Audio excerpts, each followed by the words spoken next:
Maria Hinton was born in the year 1910 and was raised by her grandmother. She lived with her two sisters, a brother, and a cousin. In her younger years, Maria held various jobs such as cleaning houses and waiting tables. Maria attended Haskell Indian Nations University, and at the age of 63, she was awarded a degree in linguistics at the University of Wisconsin-Green Bay. As a child, she spoke only Oneida and did not learn English until she went to school at the age of 10. We're raised by my grandma, and she know only Oneida ways, you know. First, that's all I knew. Finally, I went to that school and I learned to speak English. Native American children were forced to attend boarding and community day schools, abandon their native language, and learn the English language and American culture. Maria and her brother Amos were sent to a day school near their home, where Amos ran away after being told he would have to learn to speak English. At that time, they ran away, from the boarding school when it got real bad. That lady stopped her, and she says, and this might have some kind of maybe assistance that would come from her tribe. And I forgot what she called it, but she told Grandma, if you stay, I'll take you to the canteen. Because nobody had any money. But so the canteen was where you could get some snacks or goodies or maybe some stockings or stuff like that. And so that Menominee lady talked Grandma into staying.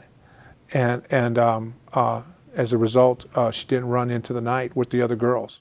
Many children were no longer able to speak their native language fluently, and many of these languages were being lost to new generations. The language itself is critical. Unless one understands the language, there is a real loss in terms of being able to understand one's culture. A simple example would be like to say, how old are you? And the phrase that you would use in Oneida is "Donatas os le hago." Now, if you understand only that means the question, how old are you, you've got the figurative translation, but the literal one is, how many winters have you broken? And the culture ties us back to the earth. It ties us back to a different way of thinking. And it's the medium that keeps us connected. Lalio di halha. Lalio di halha. Okay. Wahalio di hala. He did. Okay. Wahalio di hala.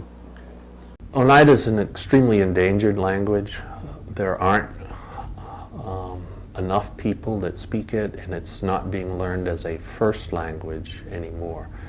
And when that happens to a language, it's extraordinarily difficult to bring it back. That's the negative side. The positive side is that there's an incredible commitment in that community to the value of the language and to efforts to try to save it. In the late 1930s, efforts were made to revive the Oneida language with the Oneida Language Revitalization Efforts Program. This program hired tribal elders to assist in the preservation of their native language.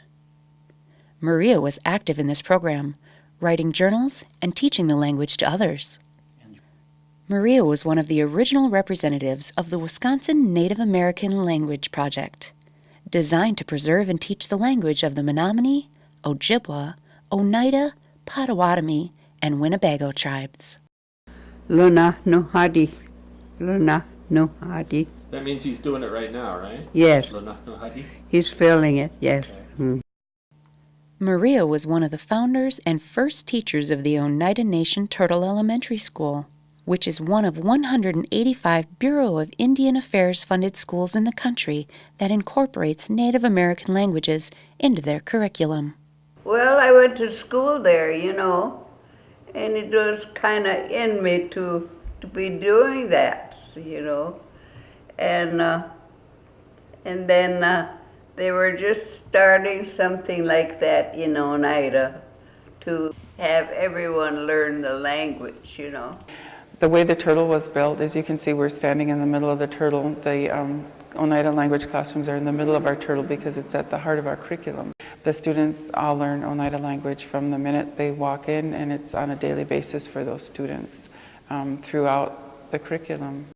What Maria is probably most known for is creating, with her brother Amos, the most recent Oneida language dictionary, published in 1996.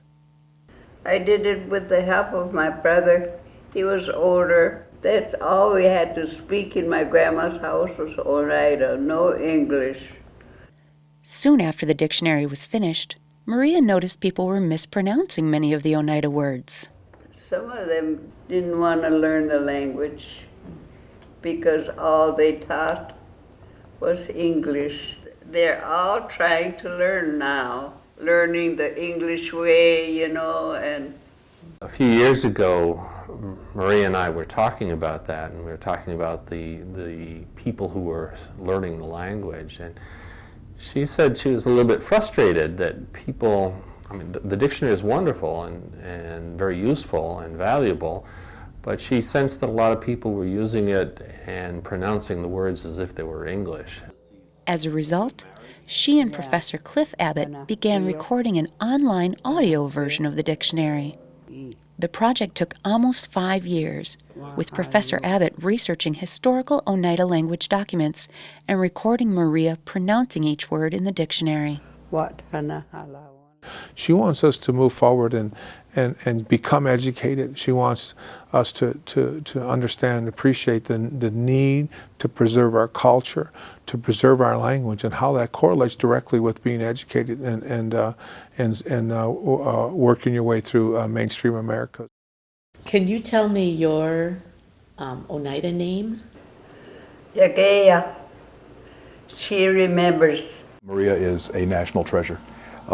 She is a person who has dedicated most of her life to helping others understand and learn the language.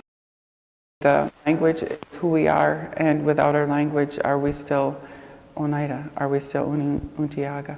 And without people like Maria, our dream would not be realized. Her and her brother were the heart of who we were when we started out, and they'll forever be here.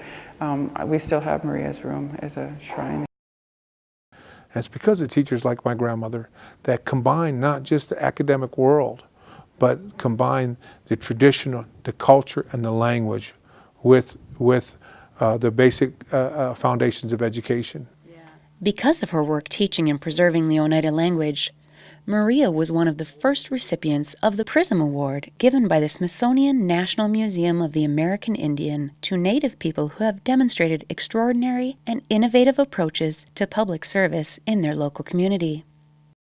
Maria and Professor Abbott received the University of Wisconsin-Green Bay's Founders Award for Excellence in Collaborative Achievement for their online Oneida dictionary. You're crazy. Maria's work has inspired tribal leaders to continue to speak Oneida. And the dictionary that she created with her brother Amos is still in use at the Oneida Turtle School. Some things I can't quite explain to you because I just have an Oneida mind. I